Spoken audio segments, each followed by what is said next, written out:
Okay, that one's live. Nobody's in it. Let's see if I can fix this. That's like,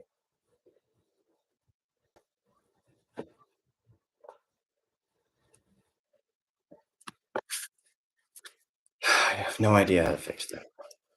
I'm live on this one. This is my first time doing a live stream, so it apparently didn't work out the way I wanted to the first time. I'm trying to get this to upload correctly here. Let's see. So as soon as I clicked that button, it ended that one. How do I let people know that I've changed?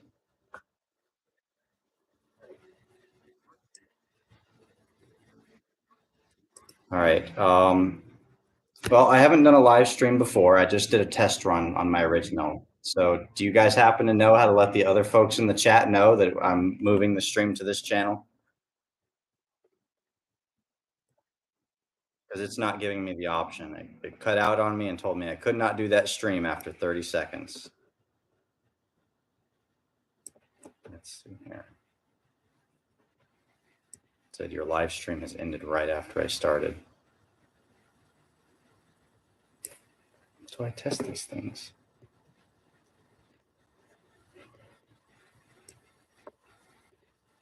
All right, I'm going to give it a few minutes and let people move over into this channel and announce over there that I've changed. So give me just a few minutes to let other people filter into the room. Sorry for the technical delay, guys. As soon as I started that live stream, it instantly cut me off. Gotta love it.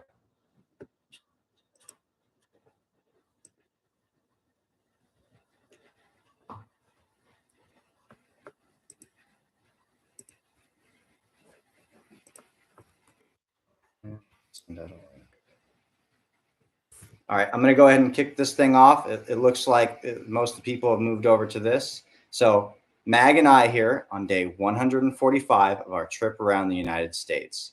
We have been on the road consistently now for almost 5 months. It has been quite a journey, and we've learned a lot along the way. I'd say the first and most important thing I learned is the pace that I set for this trip, while is fantastic for 10 days at a time or 2 weeks at a time geocaching, to hold that pace consistently for 5 months is a lot. So going back, if I could replan this thing, I would definitely cut our mileage and our targets down each day, because it's like running a marathon. At the beginning, you're doing great, but once you get to mile 20, you really got to work on that thing. Aichan moved off the frame, but she's still here with us as well. Aichan. Yeah. Now she found a comfy bed over there, so I don't think she's going to be coming back over here, but she is right there, constantly by my side, no matter where we are. And the only reason she's going to move now is if I leave the room, because she just watches me. When she's sleeping like that, I don't really consider it sleeping. I call it standby mode. She has her eyes cracked and she's watching me. And if I leave the room or her field of sight, then she's going to activate, get up, and follow me wherever I go.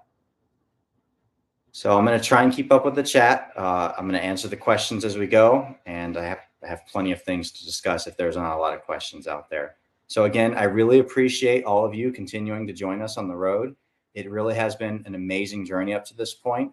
And honestly, I just hit 500 subscribers yesterday, and I really never expected to be to that point. My original intent with putting together this video series as we geocache across the United States was just to be able to share this with my kids so they can see the amazing places that geocaching brings you and some of the really cool sites we see along the way. But making it public, I thought, well, if other people want to see it, then they can kind of see what we're doing as well, and maybe it'll be enjoyable. And apparently, there's enough of you out there that it's an enjoyable product, and it really humbles me to know that there's that many of you out there that are enjoying what we're doing out here on the road. So hopefully everybody had a chance to move over here. The first attempt I had at live stream cut off at the first 30 seconds, and that didn't work too well.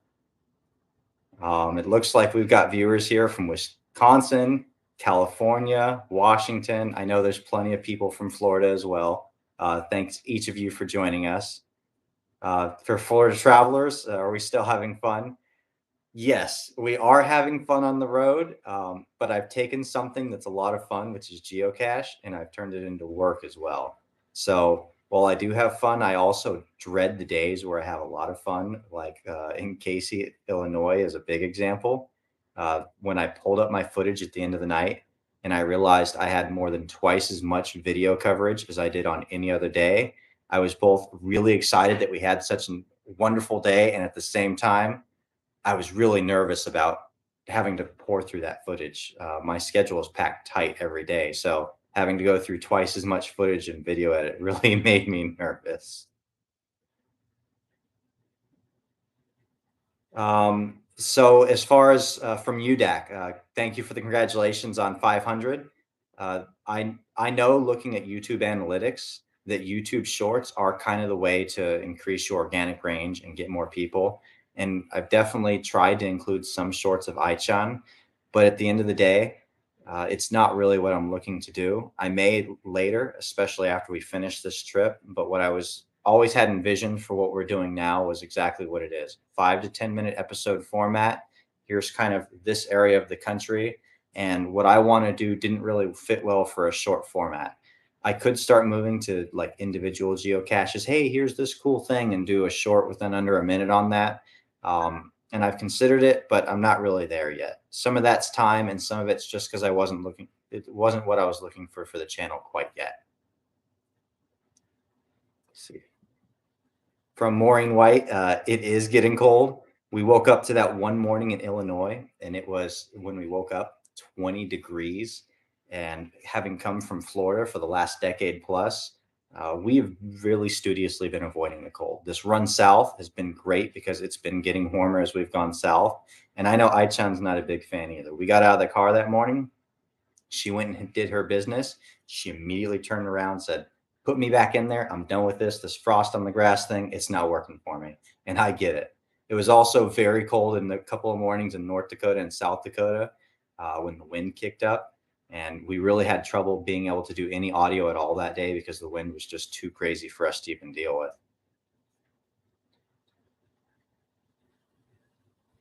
So I have challenges in the Apache Junction area from just finding our way. Can you remind me where the Apache Junction area is? It's not jumping off the top of my head. Is that in Arizona? Because basically what I did for all the challenges across the country, I have my entire target list laid out. It was a little over 9,000 targets. When I finished going through everything and I had the entire map laid out, I went back through my list into all of the challenges that I had identified on there. And one by one, I went through Project GC and I posted it as a write note on every single challenge that we were going to potentially be visiting, the qualifications for that. Because we do all of our logging in the field. I can't do any homework. I have to have everything done within that day that we're geocaching or the very next morning because we are going at it every day. And if I end up with homework from day one, well, then that homework is going to be stacked up heavily by day 100. So having all those challenge notes out there has been very helpful. The problem with that is because we post all those in April and May, it's now coming into November and only getting later.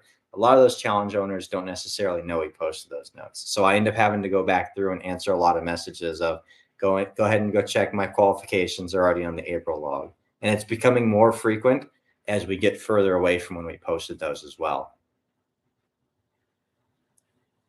For Florida travelers, did I get a chance to FaceTime with my family? I talk to my wife every single day. As far as FaceTime with her, we at least FaceTime once to twice a week. With my kids, not quite as often, but at least once a week, I get to see them on FaceTime as well. It's nice to be able to have that interaction. And, you know, for a lot of us having grown up pre-cell phone age, amazing that my family in Japan and I can just pick up the phone and I can see them in an instant.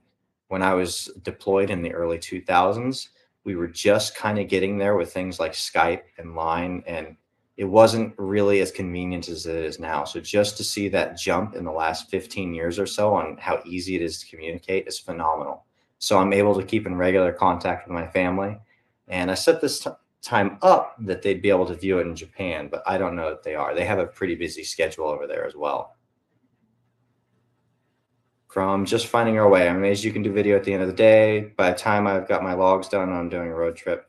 So I do my logs at that exact moment when I'm geocaching. That includes for virtuals and earth caches. I send in the answers right then. I upload my picture. If I'm in an area that doesn't have signal, I do it as an offline field note, but I still get everything written so that I can just push the button because, as you pointed out, once I get to the end of the day, I have to turn my focus completely into video editing. And really, I kind of struggle to get that done at the end of the day. If I can completely get all my videos cut down to what I want, all of the transitions in, remove all the content so it's down to the range I want before the end of the night, that's an optimal scenario. All the audio that I do for my videos, I have to do in the morning. I've tried to do them at night before. If I make it that far, it's usually midnight, 1 a.m.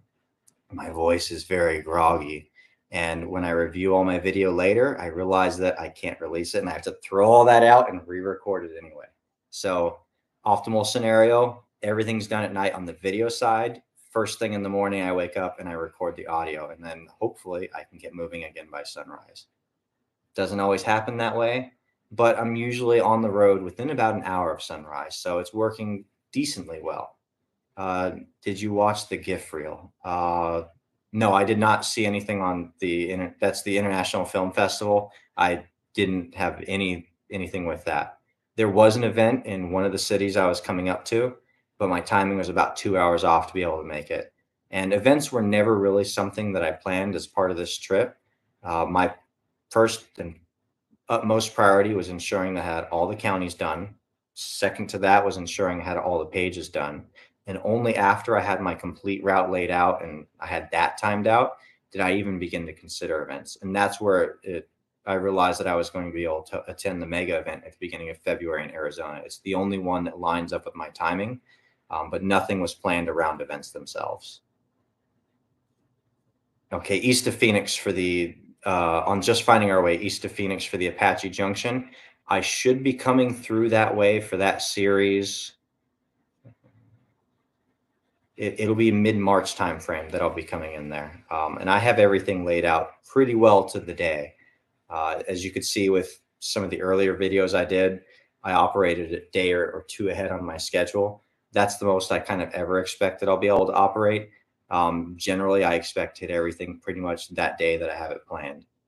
And that lead time that I have had up until now for the last month or so, that is gone. I took those 2 extra days that I was able to put in the bank and I've used them to enjoy the time at my sister's house with my family. And we've had a pretty good time the last few days. Just the simple things, sitting around playing board games, talking. We had 2 Monopoly rounds, which is pretty impressive considering how hard it is to get a group of people to sit down for a game of Monopoly. To Crystal Downer, I'm very glad that you discovered geocaching through this video series, and I'm very glad that you have been watching since the beginning. I've definitely tried to include some shots of some of the One Blood gear that I've gotten over the years from donating. And for those of you who don't know, I'm actually a big blood donator. I started in Okinawa in 2006, and I was told at that time that the blood that I was donating was being transported directly to the hospital to help a pair of twins who had just been born who needed a transfusion. So for me, that really kind of hit home. And then Iraq, we had Marines who were injured, and you did blood transfusions right there where you could see them in the room and how desperately they needed it as you were sitting there being drained to be able to give what you had to them. So when I got to Florida, I made it a goal to continue to donate on a regular basis. And the last blood donation I did was with Crystal. And that was my 10-gallon mark before I left the city and started on this trip. For Randy Nolan, how long does it take to edit videos on a daily basis? So I put 4 hours a day toward video editing. Sometimes it runs a little more. It almost never runs less. So a typical schedule for me is about 12 hours of geocaching. If I get the day started at 7 a.m., I'm wrapping up at about 7 p.m. And then I need about 4 hours for video editing in there. And on the beginning and end of that, I need about 2 hours between prep time with the dog, meals, showers, etc. So I'm running a full 18-hour day and getting about 6 hours of sleep with that 4 hours of video editing. On a day with footage like from Casey, it's much closer to 6 hours plus of editing. And depending on how I do the filming, it can be less as well. What I've discovered along the way is the audio is what takes me the longest time. If you've watched any of the videos in the first 30 days or so, I'm sure you've noticed my audio is not that great. It goes up and down. There's a lot of static and feedback. That was me perfecting, number one, the equipment that I was using to record with, and number two, how the audio actually records. So I have to go through and edit all of that and normalize it together before the final release of the footage. I think everything you guys have been seeing in the last 100 days plus has been pretty level, but that audio is at least an hour and a half worth of my editing work, which is what I try and save for the morning. Because again, that groggy voice does not come out too well with those videos. The few that I tried, those things got scrapped and I had to start them over again.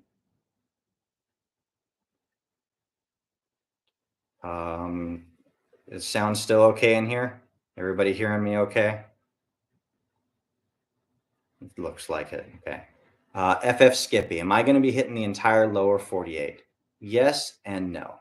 I will be finishing all of the counties in the lower 48 United States by the end of this trip, which is really going to be about mid-June. But I won't be going to all of those states. When we geocached over the last 13 years, one of my goals had been to finish one state per year, and we hit that phenomenally well. So right up to this point, we had finished 14 states. And so we are, for the most part, not going to be visiting any of those 14 states. Nevada's done, and most of the Southeast running up the coast, that was all done before this trip. Florida, Georgia, South Carolina, North Carolina, Alabama, Louisiana, Rhode Island, Vermont, New Hampshire, New Jersey. I'm clearly missing one or two in that number there. But all of those states we won't be doing. Nevada's kind of the exception because I have family in Las Vegas. So there will be at least a couple of days in Las Vegas where we're shooting. But it's definitely not going to be covering the whole state. By the way, Nevada is a very amazing state and we did enjoy it very much. And I kind of regret that I won't be able to bring footage of it because they have just some really amazing sites out there. But I think what we're losing out there, we're still going to kind of gain desert wise between Arizona and New Mexico. We're going to be spending a lot of time in both of those states, and I think they both have a lot to offer. For Maureen White, is it getting harder to hit all of my targets with less daylight? No, because my geocaching day is kind of 12 hours regardless. It is getting hard to be able to create videos though. With the shortage of daylight now, and of course I'm going to be losing still more over the next month. I try and maximize my daylight to the maximum extent possible. So if I can get started at sunrise, I do. That's not always possible because I refuse to move until that video from the previous day is done. But if I can get started at sunrise, I'm moving at sunrise. And I am filming all the way up until I know that that sunlight is at the level where it's going to begin creating poor video quality. And at that point, that's about the time I'm sitting down with the dog and we're doing our closing for the day. I've geocached at night a lot over the years, though. In fact, I'm going a lot easier on myself in this trip than I've ever done before because I knew what my pacing would be for a 12-hour day. So that's what I set. But when we did 10-day trips in the past, we would do 24 hours, usually every other day-ish. So we would geocache at night just as much as we geocache during the day. We've gotten very good at it. And I think that for the most part, I find the geocaches just as well at night. But it's nice that the way I'm doing things, I'm avoiding a lot of that. So most of what I'm doing at night now is just the overrun from when I run out of daylight. And usually I'm trying to shut things down by then if I can. If not, we push through on the night. Or like when we were in Kentucky, we just went through the night because once I'd done enough of those guardrails, number one, finding a guardrail at night is as easy as geocaching gets. I mean, you don't even need to bring out your flashlight. The lights on the edge of the road are enough to be able to find it. And number two, if I'd woken up another day and had to go through another line of guardrails, I completely would have lost it. Couldn't take any more of those things. For GSM X2, what do I use for audio? I'm very simple with what I use for my videos during the day. I use the media mod on my GoPro Hero 11s. And then I upgraded my headset over time. My original headset was not doing the trick, so I had to shop around a little more and wait until I got to a location where it could be shipped into. And the headset that I'm using now, it's a better product, but I don't have any markings on it, and for the life of me, can't remember exactly what it is, but I do all my recording on that now, and it comes out much better. The noise canceling headphones were definitely an important part of that. Otherwise, I'd get a lot of feedback between the audio and my talking. And that was something I discovered early on as well. That reverb in the videos is just no good. For you, Dak, my sister decorated this entire house to the maximum extent possible. So you're seeing this one. She actually suggested I use this as a backdrop, but that would have been a little over top for me here. Let's see if I can turn this thing. So she has a whole flower wall over here, and she was suggesting I use that to go ahead and use as my background.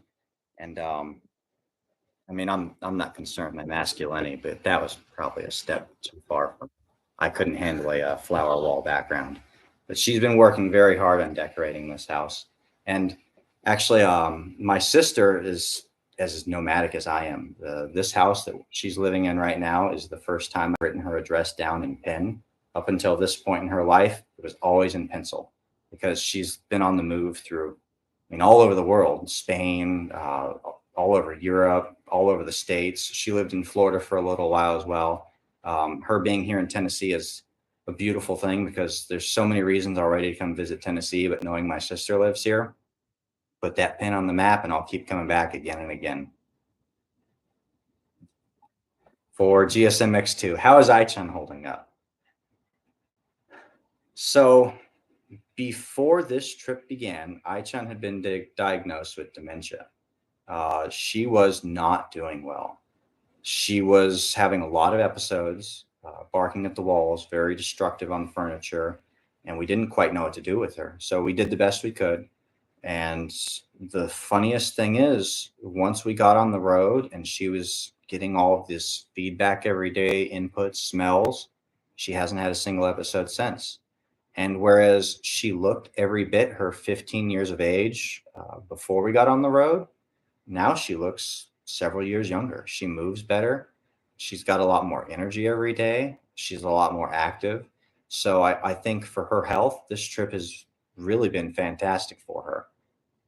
But she's never been a big fan of being on the road.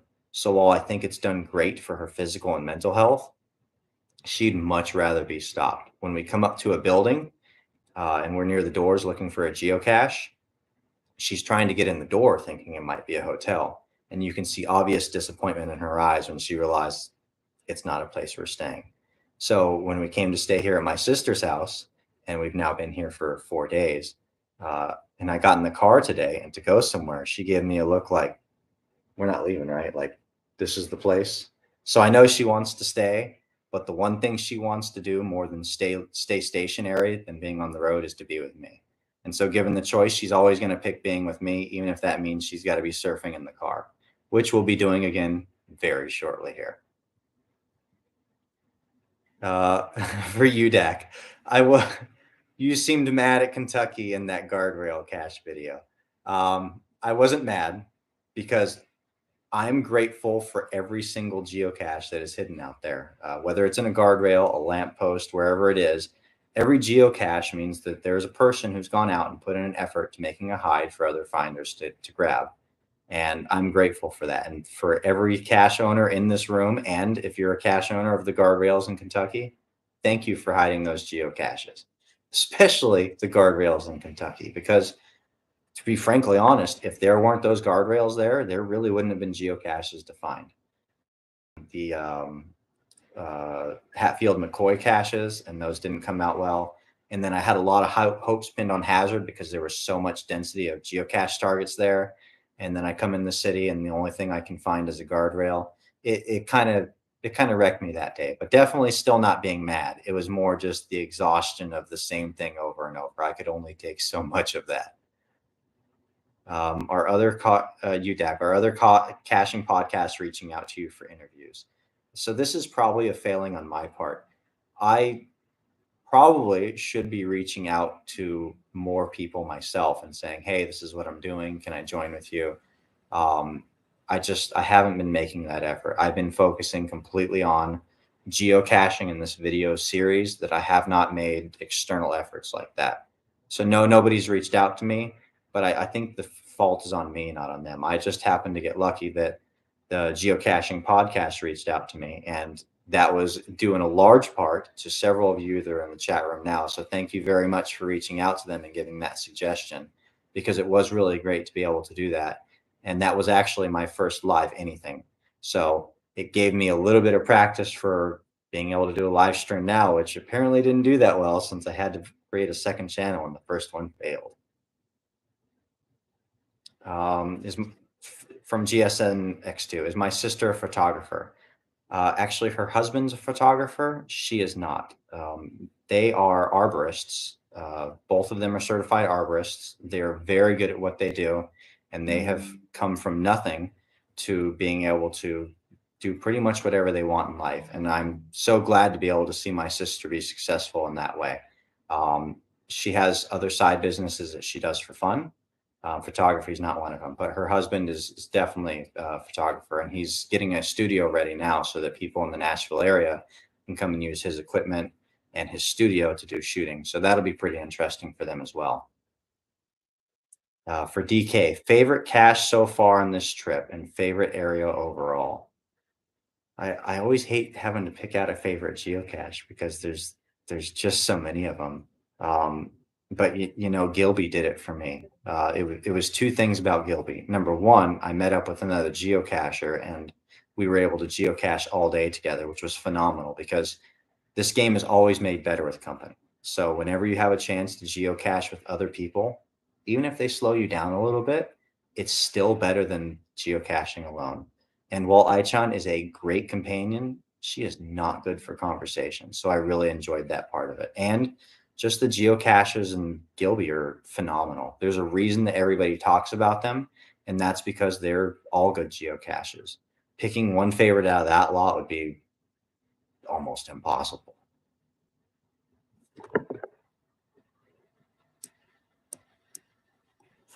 Do you have a top 10 list of geocaches that you found during your adventures thus far? Because you have a specific daily list, you have not kept a favorite list during your trip. So that's Randy Nolan. I do not have a top 10 list of geocaches. I'm moving through them so fast every day that it's just kind of blurring together what's what. I know at the end of this, I will separate it out and I'll pick favorites above and beyond the others. But I mean, there's just so many good geocaches. Picking one is almost impossible. I will say that I have a penchant toward libraries. So the library caches stand out a little more in my mind just because of what they are. And there's been some pretty phenomenal libraries. The problem with some of the best geocaches I've done is I actually like libraries. If I can't find a way to bring you the footage without giving a spoiler away, I cut it and it doesn't end up in the video, because I would rather not put the geocache out there if I'm going to be ruining it for other players. So I always try and present them in a way that you're not sure exactly what geocache that is. But if it's completely unambiguous and you know, oh, that's that geocache, I tend not to include it. From GSMX2, when will I be in the Pacific Northwest? So that's going to be coming up near the end of my trip. From where I am now in Nashville, Tennessee, I'm going to be moving south for the winter. I'll be spending most of January in Texas, right along the edge of the Mexican border, as far south as I can get and as far away from snow. That's all by design. In early February, I'll be running the coast of California, and I'll be running that as far as I dare toward the northern parts of California, where I know it's going to be potential snow conditions and definitely cold conditions. And then I'll be dipping back south again. I won't actually come up to the Pacific Northwest until late April, early May timeframe. And that's when I'll be coming through Idaho, Oregon, Washington, and then finally dropping down into California to finish things off. From Crystal Downer, what is the one place you would like to go back to? Well, there's so many places I'd like to go back to. But Alaska, I cannot wait for the opportunity to go back to Alaska. Anchorage was pretty darn amazing. And to be honest, Boston as well. I've just always loved the history in Boston and the way that it's set up. It's such a good place to be able to walk and geocache. I know a lot of us do driving geocaching, and that's very convenient for the numbers, but I always like it when I'm in a place where I can be on foot. Usually that's on a hiking trail. But if a city is set up in such a way where it's good to be on foot, that's great too. And there's few cities that are set up to be on foot as well as Boston is. Just from Jesse Brown, the geocaching podcast crew wants to know how you've been keeping healthy so far with flu season paused. Do you have a plan for what you might do if you come down with something? Um, my plan, if I come down with something, is to keep on geocaching and just stay away from people, which for the most part, I do automatically anyway. If I'm down hard enough that I can't keep geocaching anymore, then at that point hey guys, we're taking a break for a few days while we get this out of our system. We'll be back to you in a week or two. Um, but that's a last resort. If I can keep my feet moving, even if I'm not feeling well, my feet will probably keep moving. I have a goal to get this done under a year. And right now I have it planned out so that I've got about 2 weeks of leeway room on that. And I don't plan to eat that up being sick. More likely, I'll plan to eat that up with opportunities like this. Being able to stay with my sister, this was worth a few extra days. And there's a few other places where I'm planning on stopping along the way that it's very potentially likely that I'm going to take a few extra days at those spots as well. But being sick, I try not to let that slow me down. Uh, from from Seebeck Tribe, am I going to be in Washington State? If so, about when? So Washington is part of that Pacific Northwest. I'll be coming in there early May timeframe before I begin to drop my way south from Washington through Oregon and California. I had originally planned on potentially going out to Alaska from Washington. It's written in my contingency plan that way, but there's almost no chance that's going to happen. I've shelved Alaska, and that's going to be a later plan, either later this year in August or more likely in 2024. But that will keep me moving directly out of the state and dropping steadily south once I get into Washington. From UDEC, any areas of concern where there may not be enough qualifying caches where other cachers can place new caches for you? That is a darn good question. There's lots of areas of concern. I actually, as part of this admin period, I had enough time to sort through my GSAC lists and find out what had been archived, what had been disabled. And there's several counties and pages that have only one available target in them. I don't remember them all off the top, any of them. I don't remember off the top of my head though. So it may be something I put out later in some kind of documentation, just to let people know. I mean, not for me. I'll figure it out as I go. If there's a geocache in that county or page, I'm going to find that thing.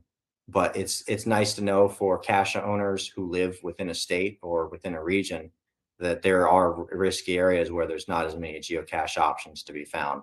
And we've already encountered several of those. I mentioned a few of them for sure. I know up in Nebraska, there was a magnetic key holder at a picnic pavilion, and that was the only thing in the county or the page. There's still several like that, but that happens all over the country. And almost always those are spots where there's a low population of people, or it's a very rugged terrain and hard to get to. And it's the same kind of place where most cache owners aren't going to think, oh, I'm going to go out there and place a cache, unless they're actively thinking about the county or DeLorme challenges.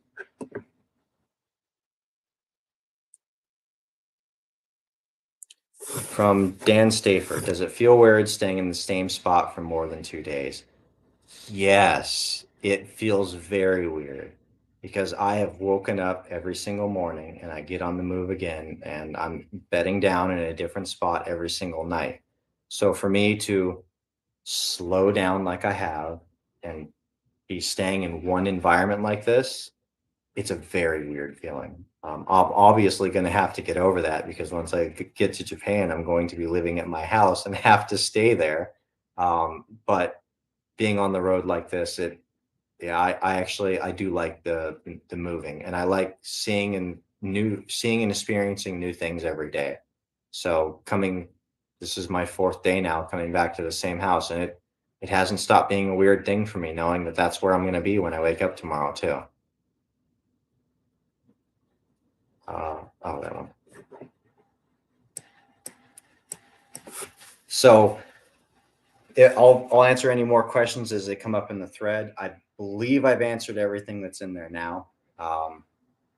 One of the things coming into this trip is I had budgets for gas, food, auto maintenance, etc. And I've mostly been hitting those. I did my number crunching pretty well. My auto maintenance is coming up pretty much where I thought it was. In fact, that was one of the things about being stopped here for 4 days, is it gave me an opportunity to take my car into the shop and address all of those things that may become potential problems later. Gas has actually been right where I thought it was as well. But as any of you who have been grocery shopping know, food is insanely expensive.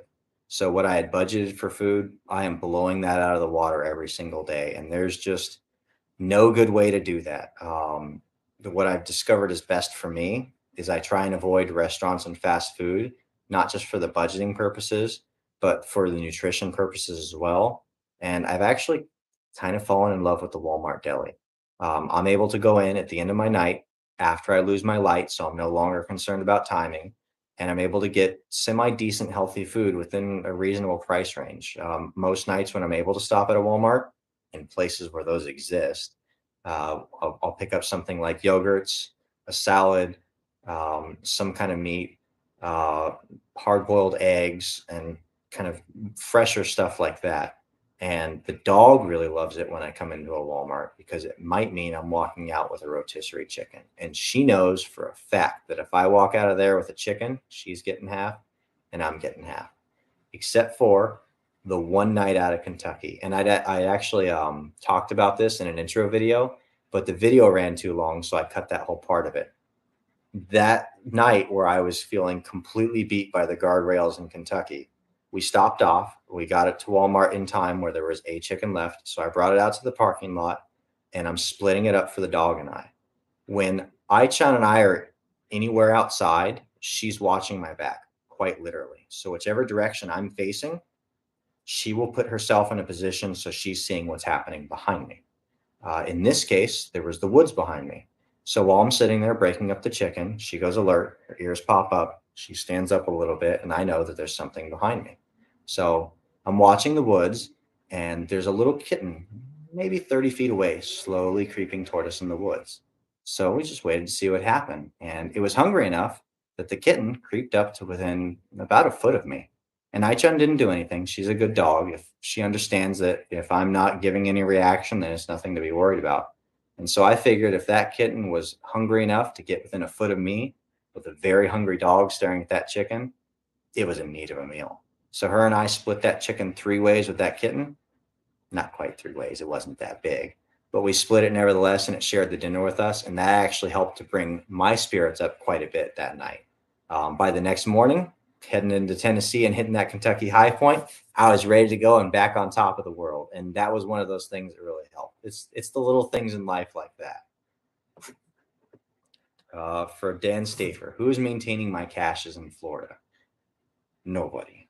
We have a local geocaching group, First Coast Geocachers for that area. I've put it out there a couple of times now, but basically all of my caches, with a few exceptions, are up for grabs for local geocachers. If they begin having maintenance issues or they've been disappeared, I'm going to archive them. But any of the geocachers that are in that area are always welcome to come up on one of my containers, swap out that logbook, and go ahead and republish that thing, and I'll archive on the spot. Or they can take the container home with them and let me know, hey, I picked up your container from this geocache. Cool. I'll archive it, and then they can give that thing another life somewhere else. I'm not attached to most of my geocache in the place that I'll be staying in Japan. There are currently 3 active geocaches in that area, and I currently own 3 geocaches in that area. So I'm hoping to bring a lot more there because it is pretty far in the country and it doesn't see a lot of geocachers. Any issues with the place from DK? Any issues with the place that I have picked to stay the night in the car? A couple nights I've had some issues. Most nights I have not. So when I'm in cities, Walmarts are almost always an easy go-to. Walmarts generally will let you park in the parking lot, and Sam Moulton was really great about this. He always was of the mindset that somebody sleeping in their car in your parking lot is a potential customer in the morning who is going to come in and brush their teeth and get some muffins or whatever the case may be. And I think he hit the nail on the head, because in my experience, what I've seen is most of those people who crash in Walmart parking lots march their way right in there and go get something to eat in the morning. Uh, Wisconsin, I really liked because they have the wayside rests all over the state. And the basics of that is you can sleep in your car in any wayside rest anywhere in the state, and that's okay, because the state of Wisconsin would rather you stay in your car in that spot than drive tired and risk causing an accident with somebody. And so that means when we were in that concrete sculpture park, we were able to stay there for the night and it was a-okay. Some of the more northern spots in Maine with Skeletor 10, those got a little bit iffy. There was nothing out there but woods and a couple of rest areas. And so we felt like we had the whole world to ourselves. There was one night in Kentucky where I hadn't figured out where I was going to bed down yet. So I pulled into the parking lot of a business and I was feeding the dog while I was looking at the map, trying to figure out where we were going to go for the night. And the owner of the business came and he was not very nice about telling me to get off the lot. And I wasn't even planning on crashing there. I just needed a place for 5 minutes where I could feed the dog while I figured out where we were going to go. For the most part, though, it hasn't been an issue. Rest areas, of course, are always good. The wayside rests are fantastic. And then we kind of feel it out. There's been a couple of nights. Where was I? I think I was somewhere I was in New York along Long Island, and coming up along that area of Long Island, there's really not very many places to sleep. So that night was a little tough. We pushed a little farther than we wanted to sometimes just to find a good spot. But we make it work for the most part. For CBEC, are you going to, or have you done the original Stash Cache H2 Mission of Light Tunnel in Washington? So pretty much all the big targets that you can name, we've already done them on previous road trips. So I've already done the original Stash, Headquarters, the Tunnel of Light. We also did the Ape Cache in Brazil. The Cache Across America series is what had driven us on our initial routes. So we went to all those places in the United States as well. And we did most of the Capitol buildings. So all those really big targets, those were already knocked out well before this trip. What we're seeing now is a lot of the other places that aren't necessarily at the top of everybody's geocaching list, or that geocachers don't know about. And we really don't get to spend a lot of time on the interstates, because zooming back and forth across the US to get to the big spots that we wanted to go to, we tended to use the interstates. And all of the geocaches that we were with were of the same mindset. If we're going through it, let's find a cache and count it. So all of the interstates, all of the counties that follow the interstates, north and south and east and west across the country, those are pretty much done. Every time we see an interstate now, it's pretty much just to cross it. If it's running east to west, that's because we're going north to south. If the interstate's going north to south, it's because we're going east to west. We might get lucky enough to get on for a couple exits, but it never lasts. It's mostly back roads now, and that's letting us see a lot of sites that we would not have seen otherwise, which is really one of the best things about geocaching, seeing all those hidden places that you wouldn't have seen otherwise. For Florida travelers, where am I going to be in Japan? We're going to be in the southwest part of Japan, really deep in the mountains. The nearest city to where we're going to be is Tokushima City, and that's still a pretty good long ways off, but it's the only mapped out you're going to be able to put to it. For UDAC, budget more for gas in California.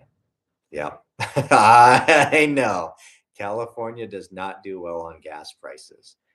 So far, Tennessee has been the most phenomenal for gas prices. I filled up today at $2.65 a gallon. And nowhere else have I been in the country where the gas prices are anywhere near that.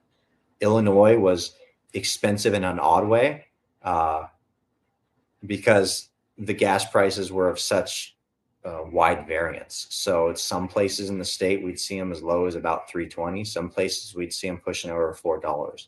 Usually when I'm traveling through a state, no matter where I am in that state, they're all within 20 to 30 cents of each other. So to see it that far spread in Illinois was kind of different.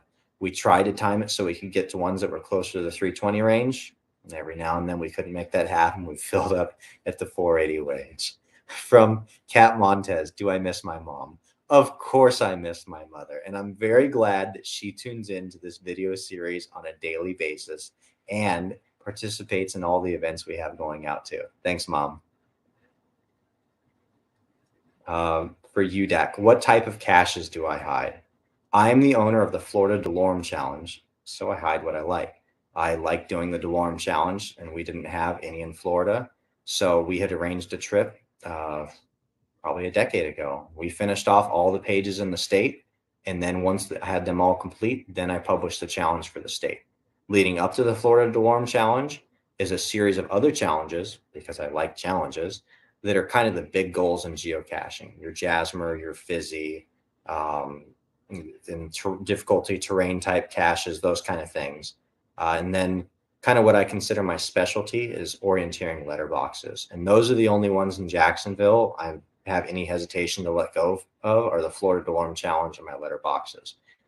Because I designed all of them around the orienteering. So it's not just go here, turn to this bearing, go 50 feet, there's the geocache. There's one that I designed that's a cutesy treasure map. You go in the park and you have to use this cartoonish treasure map to navigate your way through the park to find the final. And I really enjoy those kind. Most of mine are closer to that than the letterbox that's just a stamp and posted coordinates. From GSMX2, how many times have the police contacted you with your vest on? I've only had one phone call from the police, and that was in Boston. And he was one of the nicest police officers I could have ever talked to. He started off right off the bat with, "Hey, I know what you're doing is perfectly legal and it's okay, but it's kind of worried a few people." And I realize that it has. But I also like the convenience the vest gives me. It gives me an ability to be weighted like I want. It does give me protection, but it also has all the pouches so I can carry swag and different camera accessories too. So it's not something I'm quite willing to part with. And there's 49 states that do allow you to wear a tactical vest with plates. The only one is New York, because they had a mass shooting event with somebody wearing a tactical vest. And so they outlawed bulletproof vests throughout the state. I've also been pulled over several times in, I'm going to say it was South Dakota. I can't say no, it was Michigan. In Michigan, I found quick park and grab geocache at a stop sign. And I got a weird look from somebody as I was leaving, didn't think much of it. I got pulled over about a half an hour later, and then a couple more police cars showed up. Anyway, long story short, the stop sign that I had stopped to find that geocache on was Hooker Street. And apparently they've had a big problem with people stealing the street sign for Hooker Street. So the police were utterly convinced that I was there at that stop sign so that I could have a street name named Hooker. No, it wasn't me. Sorry, officer. But it was quite a while before they were willing to let me go and accept that I had not stolen the street sign. And it was missing, but it wasn't me. I'll go ahead and order that thing if I want it that badly. No. From UDAC, staying at Walmart. Does the staff ask if you're staying overnight, or is it just an general understanding? So it's understood at Walmarts. The truckers come quite often. They park at the back of Walmarts, and that's generally, you park off toward the back of the parking lot, and the staff never blink an eye at it. There are a few places I've been that don't allow it. There was in Michigan, there was a couple. In Michigan, there was a couple of Walmarts within the big cities that didn't allow it. But otherwise, it's just understood that people are going to come and car camp there. It's a pretty regular thing. And it's a good thing, too, because Walmarts are all across the country. And if their parking lots didn't allow people to park overnight, I think the roadways would be a lot more dangerous with drivers who are fatigued and there's nowhere safely to park. So they keep pushing on through the night until they finally have an accident.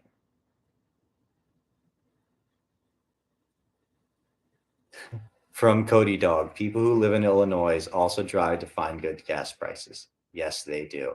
And that's one thing I really noticed around the border of Illinois is they crossing into, for example, Iowa, right at Illinois. They would have right across the state line, they would have a gas station with a huge sign pointing into Iowa, highlighting their prices, or pointing into Illinois, highlighting their prices and how much cheaper they were. And you'd see quite a few cars driving in from Illinois, coming into the gas station, turning right back around and going into Illinois. So I can imagine you'd want to drive out and get better gas prices. And I'm sure the people in California probably do that too when they live near a state border. For DK, audiobooks or music? I have an Amazon Music subscription. I let it expire. That lasted for about 2 days, and then I renewed it because I love my Amazon Music.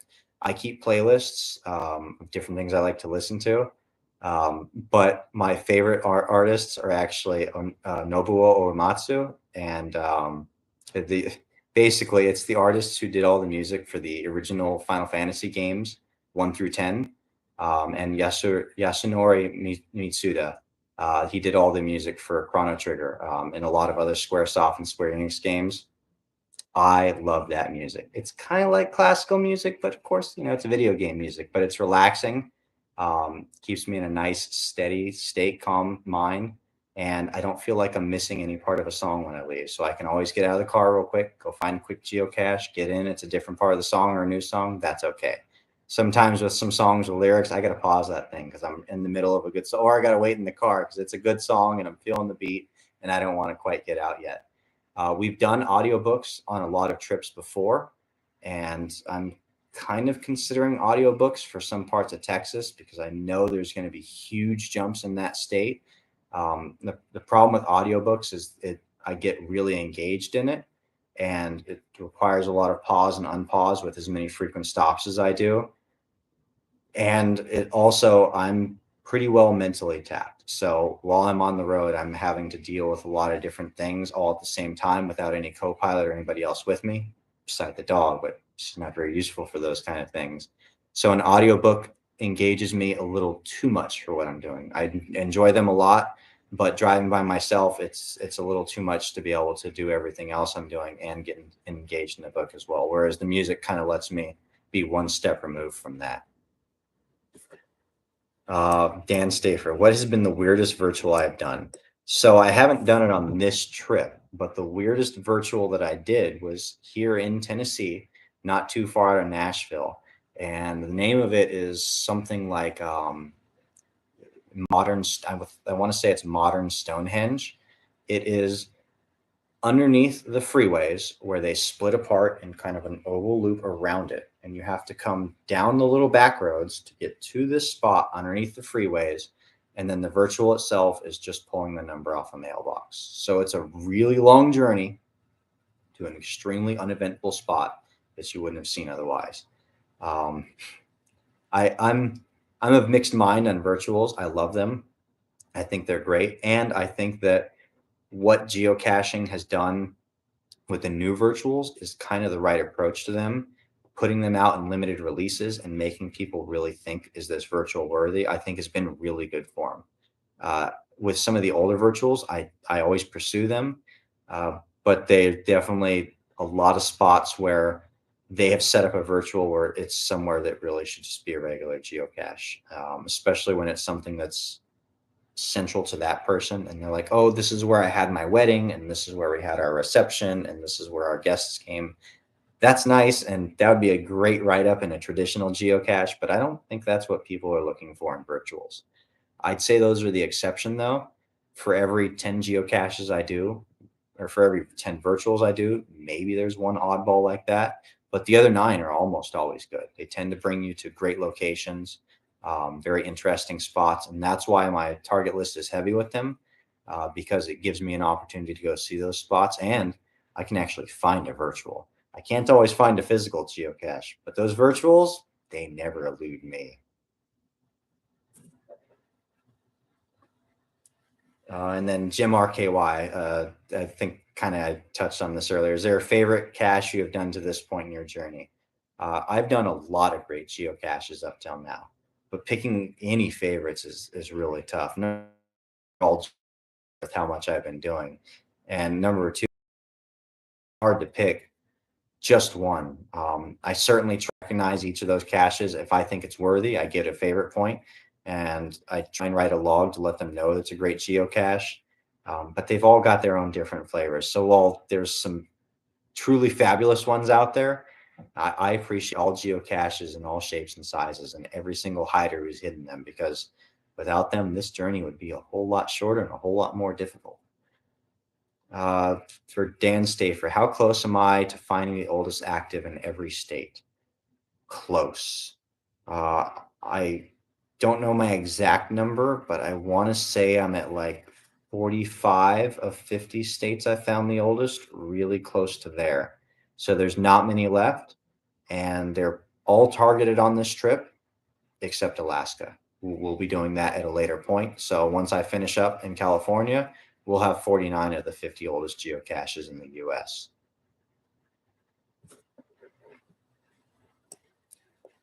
So I am hoping that I will somehow be able to make this live stream, the one that actually happened, merge into my day 145 video that I started before it cut off. Maybe, maybe not. I guess we'll see. In general, I think this has been a great time. Hopefully, I've been able to answer all of your questions. If you have any more, now would be a good time to slide them in. From here, I'm actually having a friend meet up with me, and we'll be geocaching together for the next week. And I'm going to be seeing a lot more company in general over the next month or so. Skeletor 10 is planning to rejoin me in the very near future. And we've got some other friends we'll be dropping in on over the course of the next month or so. So the time that the dog and I are alone on the road together for a couple months at a time, that is over. And I think that's a great thing for all of us, because I personally am a lot more motivated when I have other geocachers with me. And I think it's a lot more entertaining for all of you when I have other geocachers with me as well, because I feed off of the energy from other people. And I think that shows in the videos. Because I mean, when you're alone, sometimes you feel like you're talking to yourself and nobody else when you're talking to a camera. I realize that footage is going to be out there and you're all going to be able to enjoy it at some point. But sometimes I really just convince myself I'm just talking to me. And you feel a little crazy after a while. For Dan Stafer, what was my cache for the day? So for the last few days, I've been grabbing whatever is nearby when I go out with my sister. She works all over the area of Nashville, and I'm not really concerned about what I'm going to find. So I hop in the car with her. She drives out to wherever she's going. I pull up the map, and then we make it happen from there. Springfield turned out to be a really good time. It was pretty close to our job site. There was one day where we just found a lamppost, and that was good too. And then we are also going into downtown Nashville, which is going to be a little interesting because I have found every single geocache I want to find in downtown Nashville. So I don't know what we're going to be able to do there, but I do want to go see that Capitol building one more time. So I'm not going to pass up on the opportunity. For UDAC, will I go back to my sister for the holidays in December? There is no going back anywhere. This train keeps rolling forward from stop to stop, and I won't be back into Tennessee once I leave. In fact, for Christmas, I'm just going to be somewhere in Mississippi. I don't think it's going to be anything special. But for New Year's, it does look like I'm going to be able to hook up with a few Marine buddies of mine, and I think we're going to have a pretty good New Year's out of it. For Kat, Ai-chan is doing well. She's sleeping very comfortably right now. And I'll give you guys one more shot of her. She is sleeping very comfortably and as happy as a dog can be right now, knowing that she does not have to go anywhere tonight and she can enjoy laying on that big, comfy bed all by herself. And for DK, boomsticks. Every time I go through one of those cities, I think of you, and there will be more boomsticks in the future. I think this actually turned out to be a pretty good format. Thank you for everybody who sent in questions. It was a lot more questions than I thought I was going to receive, so I'm very pleasantly surprised. The next time that I have a stable planned spot where I'm going to be for more than a day or two, which is going to be a while, I'm going to see if I can set up another live stream, but that's going to be easily another month plus before I have that opportunity. I'm very glad I had that now because it's not something I get very often. Thank you guys for joining me tonight and for joining Ai-chan here as she sleeps away through this video. It's been great to be able to answer all your questions and do something a little bit outside the norm of what we've done. I hope that you guys can continue to follow on the journey, and I hope that we can continue to bring you a product that you're going to keep enjoying day after day. So you guys have a good night, and we're looking forward to more fun days. We'll see you. out on the trails.